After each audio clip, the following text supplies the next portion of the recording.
नमस्कार। आज हम एक बहुत ही इंटरेस्टिंग टॉपिक पर बात करने के लिए आए हैं। टॉपिक है जो आपके आज के यूथ के मन में बहुत तेज़ी से काम करता है। फिल्म इंडस्ट्री, फैशन इंडस्ट्री, मस्तियाँ, इवेंट्स, ये वो इंडस्ट्रीज़ हैं जिसमें लगभग हर कोई जाना चाहता है, नाम कमाना चाहता है, पैसे कमाना चाहता है। लेकिन क्या ये पॉसिबल है?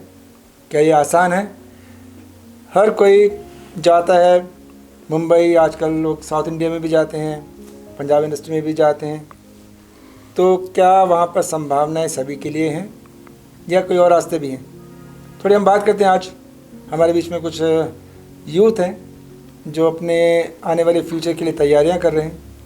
कुछ कॉलेज से आए हैं, कुछ कॉलेज से निकल चुके हैं या पढ़ रहे हैं। आइडिया सिर्फ जानने का है कि क्या फिल्म इंडस्ट्री में, फैशन इंडस्ट्री में या इवेंट की वो मस्तियाँ जहाँ पर सब कुछ जाना चाहते हैं, क्या वो आसान है? आइए कुछ चर्चाएं करते हैं। हमारे बीच में है बारा यूनिवर्सिटी से मिस्टर शिवेश। सर अपना भी परिचय दीजिएगा। मैं अंतरंग Vora. I am from Kanpur and currently studying in बारा यूनिवर्सिटी। तो इनको देख के आप अंदाज़ा मत लगाइएगा कि ये चंद्रशेखर आज़ाद हैं।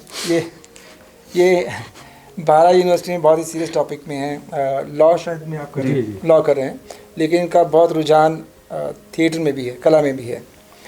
तो क्या इनकी संभावनाएं हैं? क्या सोचते हैं अपने फ्यूचर के बारे में?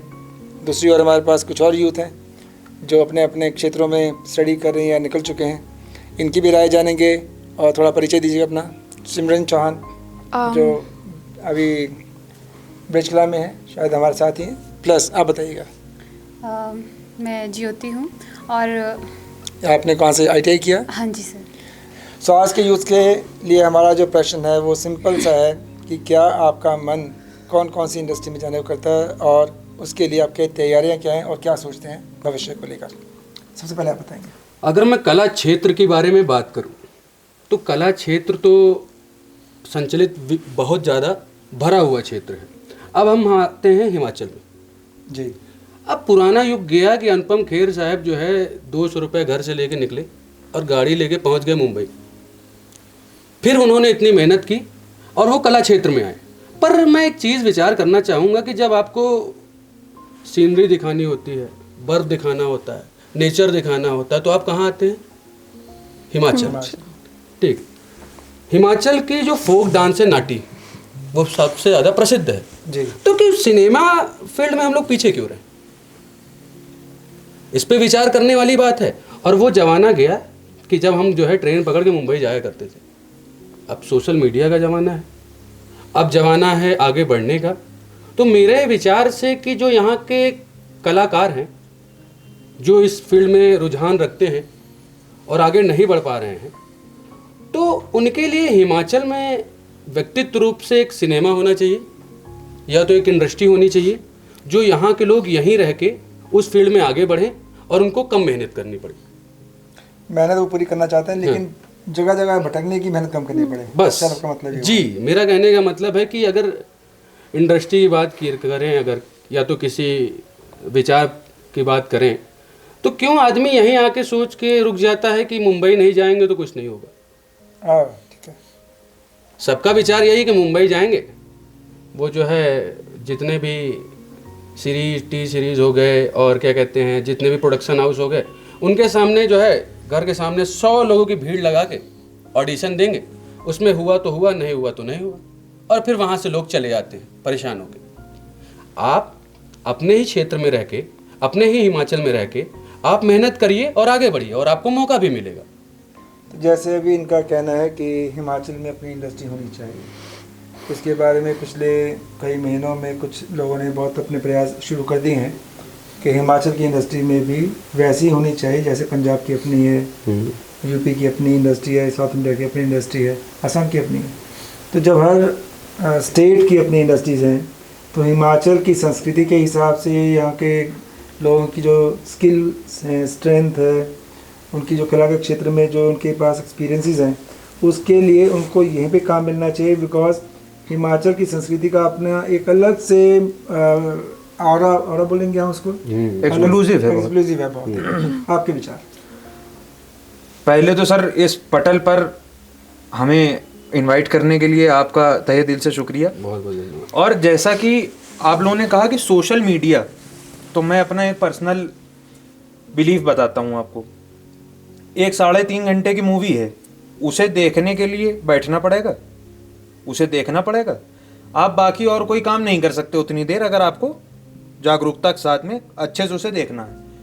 कुछ ऐसे, मुझे अब नाम तो नहीं याद है, पर कई बार एल्गोरिदम की फीड से जो है दिखाई देता है कि कुछ लोकल लोग ऐसे हैं हिमाचल में, and which is very interesting देखने के लिए, कि वो सुबह उठे, उन्होंने अपना जो है गृह कार्य किया, उन्होंने सीनरी भी दिखाई, they are very good in oratory skills, और वो अपना दिनचर्या एक दिखा रहे हैं।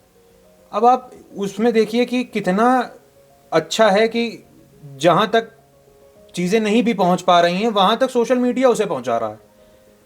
कई बार उसे स्क्रॉल करते करते करते करते आप देख रहे हैं। अब जैसे या तो आप जाएं या तो आप भ्रमण करें, और अगर आप भ्रमण ना करें तो आप उनको देखें, फूड और आपका जो है कल्चर, जो उनका, अब जैसे it was very fascinating for us जब हम लोगों ने देखा कैसे घास लेके जाई जाती है, कि सीधा सीधा पहाड़ पे, रोड पे आदमी से चला नहीं जा रहा, और वो पहाड़ पे इतना लोड लेके चलना। तो कल्चर्स, अब आप देखिए dance, Nati is a very exclusive dance form which is very pleasing to see. तो मेरा एक कहना यही है कि अगर घर से ही जो शुरुआत करी जाए, चैरिटी बिगिंस एट होम जी, अगर वो हो जाए, उससे बेस्ट कुछ हो ही नहीं सकता। After some time if god does something for us, तो मुझे ऐसा लगता है कि बाहर से लोग यहाँ पे कास्ट करने आएंगे कि आप इस रोल में यहाँ आप फिट हैं। तो ये एक आपकी भूमिका बताई सोशल मीडिया में कि हम अपने कला को वहाँ दिखा सकते हैं। अब ये हमारा जो टॉपिक है, साथ साथ में ये भी है कि हर सिटी की, हर स्टेट की अपनी एक फिल्म इंडस्ट्री है, जहाँ पर लोग अपने काम का इस्तेमाल करके पैसा कमाते हैं या अपने जीवन के लिए जो ज़िंदगी की ज़रूरतें हैं वो पूरी करते हैं। यहाँ पर इस तरह की घटनाओं से उसको हम कैसे कन्वर्ट कर सकते हैं मनी अर्निंग के तौर पर। सोशल मीडिया का एक हो गया कि आपने अपनी कला का जो भी आप दिखाना चाहते हैं आपने दिखाया, लेकिन कलाकार की कला के तौर पर आप किस तरह से उस चीज़ का फ़ायदा उठा सकते हैं सोशल मीडिया का? जैसे इन्होंने अभी कहा कि यहाँ पे टैलेंट बहुत है, टैलेंट की कोई कमी नहीं है, अपने फील्ड पे सभी काम कर रहे हैं जितना वो कर सकते हैं। लाइक यूट्यूब, कुछ इन्फ्लुएंसर्स काफ़ी अच्छे हैं, इवन बहुत सारी ऐसी पर्सनालिटीज़ भी है जो मुंबई जाके मतलब काफ़ी अच्छे लेवल पे वर्किंग्स कर रही हैं।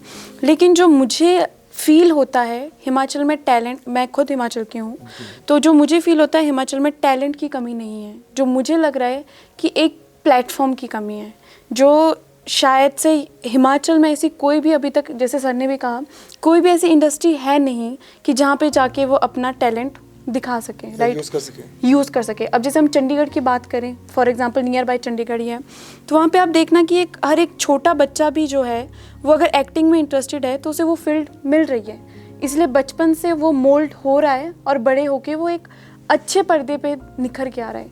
लेकिन हिमाचल में आप एक कोई छोटा बच्चा है, उसे हम कहीं बाहर भी नहीं भेज सकते हैं क्योंकि उसकी एजुकेशन चल रही है, पेरेंट्स के बिना वो नहीं रह सकता है। तो हिमाचल में उसे ऐसा कौन सा प्लेटफॉर्म मिल पा रहा है जहाँ पर वो जाए, मोल्ड करे अपने आप को और प्रेजेंट कर सके। अब ऐसा भी नहीं है, बहुत सारे लोग स्टार्ट करते हैं, एक्टिंग स्कूल स्टार्ट करते हैं कि हम उन्हें अच्छा प्लेटफॉर्म दे पाए, लेकिन आफ्टर मतलब उनको एक्टिंग सिखाने के बाद वो कहाँ उन्हें एडजस्ट कर रहे हैं। लाइक हम जैसे कॉलेजेस में होता है कि पहले हम प्लेसमेंट चेक करते हैं कि कहाँ हमें प्लेसमेंट मिलेगी। तो जो मुझे कमी लगती है हिमाचल में कि वो इंडस्ट्री, वो प्लेटफॉर्म बच्चों को नहीं मिल पा रहा है। आप बताएं, आपकी नज़र में हिमाचल इंडस्ट्री में वैसा कल्चर क्रिएट हो? हालांकि जैसे मैंने कहा कि पिछले कुछ महीनों में देखने में आया कि कुछ संस्थाएं इसके लिए प्रयास कर रही हैं अपने अपने तौर पर, अपने अपने हालात के हिसाब से सीरियस होकर। यहाँ के कलाकारों को या यहाँ के लोगों को उन पर विश्वास हो रहा है या नहीं हो रहा है भी एक पक्ष की बात है, बिकॉज उनके लिए भी ऐसा असंभव वाली बात लगती है कि यहाँ पे कोई ऐसा काम कर सकता है। जी जी। लेकिन मेरा प्रश्न अभी आपसे सिंपल इतना है कि एक, जैसे इन्होंने बताया, सोशल मीडिया के द्वारा लोग अपने अपने हालातों को दिखा रहे हैं या उनको ऑक्यूपाई करने के लिए जो भी उनके पास में स्किल्स हैं वो प्रदर्शन कर रहे हैं। जी जी। क्या इसको हम कलाकार मानेंगे? और अगर हम कलाकार मानते हैं तो किस तरह से हम उसका बेटर उपयोग कर सकते हैं, सोशल मीडिया हो या और तरह के प्लेटफॉर्म की आप उम्मीद करते हैं? मैं इनकी एक बात से विचार विमर्श करना चाहूँगा। इन्होंने कहा कि क्यों ना घर से स्टार्ट किया जाए जी। अभी कुछ देर पहले, तो इनका कहना एकदम सही है कि क्यों बाहर ना जाके हिमाचल से ही शुरू किया जाए। कहने का मुद्दा इनका ये था। तो उस पर मैं आना चाहूँगा सोशल मीडिया की बात, जो आपने कहा कि जो सोशल मीडिया पे लोग काम कर रहे हैं, क्या वो सही में कलाकार हैं? या तो कलाकार हैं तो उनके लिए क्या सही में टैलेंट मिल पा रहा है, या तो जगह मिल पा रही? तो देखिए, कुछ कलाकार ऐसे हैं जो सही में ही कला के लिए पीछे हैं, तो उनको कुछ नहीं मिल पा रहा है, तो उनके लिए क्या है एक जरिया? Social media. कि चलो भाई कुछ नहीं मिल रहा है, अपना फ़ोन उठाया और बनाया और आगे बढ़ते हैं। पर कुछ ऐसे हैं जिन्होंने फ़ोन उठाया, सही काम किया और सही जगह तक पहुंचा। अब जैसे कुछ यूट्यूबर हो गए, ठीक है, उन्होंने अपने मुद्दों को लिया, बनाई वीडियो, लोगों को अच्छा लगा और बुला लिया। तो कहीं ना कहीं कुछ लोगों में कला है और कुछ में नहीं है, क्योंकि इन्फ्लुएंस एक ऐसा जमाना है जो दिखता है वही बिकता है, लोग देख के ही बिक रहे हैं। अब आते हैं कलाकार की क्षेत्र में और कला के बारे में बात। कला बहुत भरा हुआ है, हिमाचल के लोग बहुत मेहनती हैं, जैसे कि मैं देख पा रहा हूँ। तो ये मेहनत सही जगह पे किया जाए और हिमाचल में एक इंडस्ट्री होनी चाहिए ये जो सभी को मार्गदर्शित करे। लोग क्या है वो सोचते हैं यार ये यहाँ कहीं ऐसा तो नहीं है कि ऐसे ही काम होगा और मुझे काम नहीं मिल पाएगा। ये चीज़ विचार करते हैं आप मुंबई जाते समय? तब नहीं करते, कभी नहीं करते। तब चले जाते हैं। वहाँ पे भी तो काम नहीं मिल रहा है, पर उनको क्या लग रहा है कि भाई 20 साल पहले से काम हो रहा है तो सही ही हो रहा होगा। अरे भाई वही एक कहावत है कि जो है आसमान में पत्थर उछालो तो यारो। तो एक बार पत्थर उछाल के देखो, मेहनत करके देखो। बहुत टैलेंट है, हिमाचल के लोग बहुत अच्छा कर सकते हैं, जुड़ सकते हैं और अपनी खुद की इंडस्ट्री होनी चाहिए। मैं आपकी एक लाइन दोबारा उठाना चाहता हूँ जी। शायद वो आपने उसको अनजाने में बोल दिया, दोबारा से बोलना। जी जरूर जरूर। लोग 20 साल से 50 साल से मुंबई जाते हैं तो इस सोचे बिना जाते हैं हाँ। कि वहाँ पे काम मिलेगा या नहीं मिलेगा। जी। लेकिन जब यहाँ पे हिमाचल में कोई उनके साथ में ऐसा कहने की कोशिश करता है कि काम देने की कोशिश करता है तो उनके मन में ये विचार आ जाते हैं। तो ये कारण क्या है? कारण एक चीज़, मैं आपको एक चीज़ बता रहा हूँ। आप हैं, कोई भी चीज़ हो गई, मान लीजिए कि अब स्कूल या तो कला क्षेत्र हो गया या कहीं पे भी हो गया, एक सरकारी कॉलेज है, ठीक है, वो कम पैसे में, ठीक है, आपको बच्चों को शिक्षा दे रही है, तो वहाँ कम लोग जाएंगे। समझिएगा, मैं बताने की कोशिश कर रहा हूँ क्या कहना चाहूँ। हाँ, कल्ट है, कल्ट है, कल्ट ठीक है।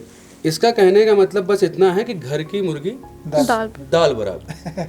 कि मतलब कि अगर कोई चीज़ आसानी से मिल रही है तो लोगों को लगता है कि कहीं ना कहीं ये गलत होगा, और यही मेहनत करके 20 साल बाद भी नहीं मिल रहा और 20 साल बाद भी एक रोल मिल रहा है, उसको जो है 3 जगह लगा दिया स्टेटस कि भैया हम देखो एक रोल पा गए 20 साल बाद, और वही तुमको 1 महीने में मिल रहा है। तो तुम्हें क्या लग रहा है कि कहीं ये फ्रॉड तो नहीं है?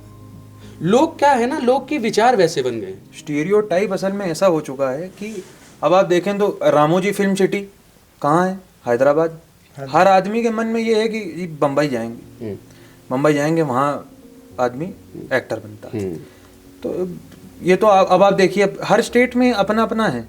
अगर यहाँ पे वही चीज़ लागू हो जाए तो जैसे पंजाब की एक इंडस्ट्री का एक कल्ट है, वहाँ का इन्फ्लुएंस है। आप बाकी स्टेट्स का देखिए, भोजपुरी हैं, हरियाणा का अब आजकल सबसे ट्रेंड में हरियाणा का पॉप कल्चर चल रहा है। अगर देखें आप, वैसे ही इन्फ्लुएंस वो एक स्पार्क है जब इंसान स्वयं के ऊपर विश्वास कर लेगा। और जैसा कि उन्होंने एक लाइन अभी बोली कि कौन कहता है आसमां में छेद हुआ नहीं करते, तुम तबीयत से एक पत्थर उछालो तो यारो। अच्छा, ये आपने पूरा किया। तो इसमें मैं एक बात पूछना चाहूँगी आपसे, जैसे आपको आई थिंक कॉलेज में और हिमाचल आए हुए 3 से 4 साल तो हो ही गए होंगे। तो मैं ये कहना चाहूँगी कि कॉलेज में जब बच्चा एंटर करता है, जो मुझे लगता है कि स्टार्टिंग में तो कोई एक्टर है या किसी भी टैलेंट से रिलेट करता है, तो स्टार्टिंग में तो बहुत एनर्जीफुल होता है कि हाँ ये कर लेंगे, वो कर लेंगे, ऐसा हो जाएगा, वैसा हो जाएगा। पर जब उसे मौका मिलता है, जो मैं अभी कमी देखती हूँ, जब उसे मौका मिलता है तो क्यों मतलब पीछे हट जाता है कि अभी नहीं, कल से देखते हैं। मतलब सेकंड ईयर में आके कल हो जाता है, थर्ड ईयर में आके परसों जाता है, बाद में कॉलेज से निकलने के बाद वो कहीं ख़त्म ही हो जाता है जो स्पार्क होता है। मैं इस पर एक चीज़ कहना चाहूँगा जो मेरे अंदर भी कमी है इस चीज़ में, कि लोग सीरियस नहीं ले रहे हैं चीज़ों को। अब जैसे कि मतलब मजाक वाली बात होगी, अब जैसे मुझे IAS का एग्ज़ाम नहीं निकल रहा, मान लीजिए, हमारे मम्मी पापा कोई किडनैप कर लिया, सुनते जाइए, वहाँ पिस्टल रख के कह रहा है कि भाई आईएएस का एग्जाम निकालोगे तभी इनको छोड़ूंगा। अब मैं मेहनत करके आईएएस का एग्जाम निकालूंगा, कम से कम उसी बहाने हमारे माता पिता को छोड़ा जाएगा। इसका कहने का मतलब ये है कि आजकल की युवा जो है ये ज़्यादा इन्फ्लुएंस होने के कारण हर चीज़ 60 सेकंड की चाहती है, रेल जैसे। जी बिल्कुल सही बात। कि जल्दी हो जाए, क्यों ना हर चीज़ जल्दी मिल जाए, हर चीज़ जल्दी मिल जाए। और जल्दी मिलने के चक्कर में हम लोग मेहनत ही नहीं कर रहे। सोच तो लेते हैं यार ये कर लेंगे, ये कर लेंगे, वो कर लेंगे, पर जल्दी के चक्कर में हम मेहनत नहीं कर पा रहे। क्या मैं इसमें एक लाइन जोड़ देता हूँ, जी जी अपने कोई एक्सपीरियंस शेयर कर लेता हूँ। जी जी जी मैं कॉलेज का या किसी संस्था का नाम तो नहीं लेना चाहूँगा, हाँ, जी। लेकिन मान लीजिए मैंने कई कॉलेजेस में और स्कूल्स में हमने अपने विचार दिए थे जी और कोशिश की कि हम लोगों को जोड़ें। तो कॉलेज के बच्चे, कोई भी एग्जाम्पल ले लीजिए, कोई भी नाम ले लीजिए, कॉलेज के वहाँ से हमारे पास 14-15 बच्चे हुए हाँ कि हम आपको एक पर्टिकुलर आपके लिए कहानी लिख रहे हैं और आपको हम रोल देंगे ताकि आप अपनी स्किल्स को वहाँ दिखा पाएँ। जी जी जी तो उस समय का जो यूथ था वो अपने, जैसे उनको लगा कि हमें उनकी बहुत ज़रूरत है या जाने क्या रहा, वो उतना नहीं दे रहे थे हमारे को, मतलब उतना इम्पोर्टेंस नहीं दे रहे थे। हर गेम इम्पोर्टेंस की वर्ड मैं यूज़ नहीं करना चाहता, जी जी जी जी मतलब अपने काम को इतनी इम्पोर्टेंस नहीं दे रहे जैसे हम बहुत उनके पीछे पड़े हुए हैं। हाँ जैसे ही कॉलेज खत्म हुआ 3-4 महीने के बाद में वही बच्चे किसी और रूप में हमसे रिक्वेस्ट करने आते हैं कि हमें कर दीजिए। तो कॉलेज की जो भावनाएं हैं, वहाँ का जो माहौल है, वो उनको असल में इंसान रहने नहीं देता जी। वो उनको एक खास दुनिया में लेके जाता है जहाँ पे वो अपने आप को बहुत सिकंदर मानते हैं और उनको लगता है हर चीज़ उनके सामने छोटी है। हाँ हाँ जी। और कॉलेज से निकलते ही उनका व्यवहार एकदम से बदल जाता है कि जैसे इनको यार दुनिया का जब सच सामने आता है तो दुनिया की समझ आती है कि यार नहीं, काम की ही वैल्यू है, काम की दुनिया के अंदर में हमारा जो उस समय का माहौल रहा होगा। तो वो व्यवहार का जो चेंज हमने महसूस किया, जी जी जी वो मुझे लगता है कि शायद ये भी एक पॉइंट रहा होगा कि कॉलेज की दुनिया अलग होती है। हाँ वहाँ पे लोग अपने आप को एक इंसान की तरह नहीं समझते। जी जी सर मैं आपसे भी पूछना चाहूँगी ये सवाल आपसे तो है कि क्योंकि आपका भी अक्सर काम के दौरान बहुत लोगों से मिलना होता है, तो हम क्या देखते हैं कि चाहे वो यूथ है, चाहे उसने पूरी ज़िंदगी को पास कर दिया, एक अच्छी एज क्रॉस कर दी है, तो लोगों के अंदर आज के टाइम में ईगो बहुत जल्दी आ जाता है काम को लेकर। फॉर एग्ज़ाम्पल कि आपसे मैं कोई भी बात कर रही हूँ तो मैंने एक एल्बम कर दिया, म्यूज़िक एल्बम कर दिया है, कोई एक छोटा फ़ोटोशूट कर दिया है, तो मैं आपसे बहुत ही एक तुनक मिजाज में थोड़ा ईगोइस्टिक होके बात करूँगी इतने से काम को लेके। तो आजकल ये चीज़ें ज़्यादा देखने को क्यों मिलती है, इसका क्या रीज़न हो सकता है, मेन रीज़न? अगर इसको एक ऊंची आवाज़ में, ऊंचे विचारों में बात की जाए तो शायद जीने की कला उनको नहीं है, जीने का तरीका उनको नहीं मालूम, उनको नहीं मालूम कि ज़िंदगी है क्या। हर इंसान की अपनी एक ख़ास लिमिट है, जी। एक लिमिट तक ही वो हाइट्स पे जाता है, उसके बाद में फिर से कोई और आ जाता है उसकी बजाय। अगर पूरी दुनिया के अभी तक के इतिहास में आप देखेंगे कि कोई भी लगातार आखिरी सीमा तक ऊंचा नहीं रहा। तो जिस दिन उसने ज़िंदगी को समझ लिया इस ढंग से, तो अपनी हर मेहनत को, अपनी हर ऊंचाई को वो अपनी ज़िंदगी का एक हिस्सा मानेगा और उसके आधार पर सामने वाले की नियति को नहीं कुछ संज्ञा देगा, उसको कोई पहचान नहीं देगा सामने वाले को। वो हमेशा अपने काम को ऊपर रखेगा ताकि उसको काम ज़िंदगी भर मिलता रहे, जिसके लिए हम लेवल में एग्जांपल भी देते हैं। जी जी अमिताभ बच्चन ने जी अब उनको इस उम्र में भी, हालांकि इस उम्र में कहना ठीक नहीं है, इस उम्र में भी वो लगातार काम पा रहे हैं। जी अपनी कला को, अपने स्किल्स को उन्हें लगातार बनाए रखा, मेहनत कर रखी है। उसके बाद में डिलीवरी भी देते हैं। ऐसा कहा जाता है कि वो डायरेक्टर चॉइस बोलते हैं जी जी जी कि वो डायरेक्टर के एक्टर हैं कि डायरेक्टर ने कह दिया, वो चुपचाप वही काम करके डिलीवर करते हैं। जी जी जी उनकी हम्बलनेस। जी तो इस तरह के अगर हम जनों को, इस तरह के लोगों को और हम ध्यान से देखें और जीने का तरीका वो अपना लें तो ज़िंदगी भर आपको काम मिलने की संभावनाएं बन जाती है। जी जी जी ये मेरा आंकड़ा है। जी जी आप अपना बताएं। जैसे कि आपने कहा कि लोगों में ईगो क्यों आ जाती है, वही मैं कहना चाहूँगा कि a little knowledge is dangerous thing. या तो आपके पास ज़्यादा नॉलेज है या तो आपके पास कम नॉलेज है, तब आदमी क्या होता है, ईगोस्टिक होता है। क्योंकि उसको अपना डोमिनेंस दिखाना है कि भाई मेरे को जो है जानकारी बहुत है इस फील्ड के बारे में। पर एक कहावत है कि एक हमारे गुरु जी ने कहा था कि भाई इंसान वही होता है जो छोटे बच्चे से भी सीखे, तभी आप आगे बढ़ते हैं। और आजकल क्या हो गया है कि अगर आपको इतनी भी नॉलेज होती है तो वो अपने अंदर इतना ला लेते हैं कि हमें नॉलेज बहुत है, नॉलेज बहुत है। कोई आपसे ज़्यादा नॉलेजफुल होगा, पर इगोइस्टिक आदमी तब होता है जब उसके पास या तो ज़्यादा जानकारी हो या तो कम जानकारी हो। पर कला क्षेत्र में अगर हम आगे बढ़ते हैं और ये सारी चीज़ें आती है तो मैं मानता हूँ कि कला क्षेत्र में ये चीज़ नहीं रखनी चाहिए, ठीक है, क्योंकि कहावत है जो ईगो बना है वही डूबा है जी, और जो सरल रहा है वही आगे बढ़ा है। आप, मैं कह रहा हूँ कि जितने भी स्टार बने हैं, ये लाइन आपकी अच्छी लगी, जो सरल बना वो आगे बढ़ा जी, क्योंकि जो भी स्टार रहे हैं वो अपने काम के प्रति बहुत सी उत्सुक थे। अब जैसे शाहरुख खान जी का कहना है कि एक वक्त रोटी कम खाओ पर काम जरूर करो, ठीक है, तो वही है कि बनता हुआ शाहरुख खान किसी को नहीं पसंद था और बना हुआ सबको पसंद था। तो मेहनत करनी पड़ती है तभी आदमी आगे बढ़ता है, और ईगो को साइड में रख, मेरा ये मानना है। कुछ आपको मैं इस बारे में मतलब मेरा डिफरेंट है। मैं ये भी कहना चाहूँगा कि मेरा इस फील्ड में अनुभव बहुत कम है। जी जी जी। पर जहाँ तक, जैसा कि आपने बोला कि ईगो क्यों आ जाता है, उसका एक साधारण सी वजह ये है कि वेरी पुअर वर्क कल्चर। जो जिनके यहाँ पे वो जा रहे हैं, हर आदमी एक समान नहीं है जी। कुछ लोगों को ये, हाँ भाई तुमने क्या किया, क्या क्या करके आए हो, तो आपने अगले आदमी को डिमोरलाइज कर दिया एक तरीके से। You have pretend to be very bad with that person, ये कह के कि क्या क्या किया आपने, मतलब व्हाट इज योर अचीवमेंट। तो आदमी के साथ में जो बीत गया, जैसे एक स्टेज है, वहां पे एक आदमी के साथ में बुरा हुआ, वो अधिकतर अगले आदमी के साथ में भी वही बिहेव करेगा। हाँ, एकदम सही कहा आपने। जब कास्ट करने वाला ईगोइस्टिक रहा होगा, तभी उस आदमी के अंदर भी ईगो आया कि आई हैव अर्नड इट, कि मैंने एक म्यूजिक एल्बम करी, तो वो उस चीज को कैरी ऑन करता है। तो वो पुअर वर्क कल्चर के बदौलत ही हो रहा है। जिस दिन उस आदमी को ऐसा कोई मिला विच इज वेरी अनबायस्ड, उस दिन वो ईगो शून्य हो जाता है। जी जी। तो मेरा यही मानना है कि पुअर वर्क कल्चर एक बहुत बड़ा इसमें कारक है।